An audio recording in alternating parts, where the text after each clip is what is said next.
मिट्ठू खाओ बेटा।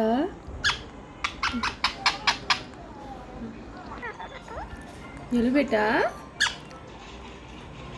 खा लो। मिट्ठू अच्छा लगता है बेटे को। मेरे बेटे का पसंदीदा केक।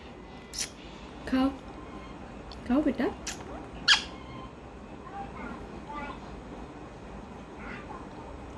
खाओ मिट्ठू, अच्छा लगता है आपको? हाँ जी, अल्लाह मेरे बेटे को अच्छा लगता है केक। मैंने खुद बनाया है मिट्ठू आपके लिए। मिट्ठू बेटा आपके लिए बनाया है, खा तो लो। आओ इधर खाओ। मिट्ठू मिट्ठू बेटा आओ, थोड़ा सा खा लो, थोड़ा सा।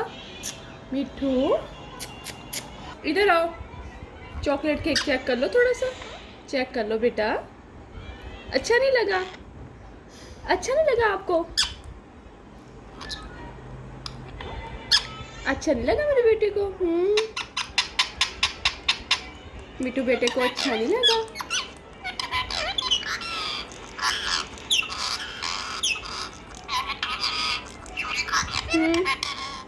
ये नहीं खाना, चूरी खानी है मिट्ठू, अपना ख्याल रखना।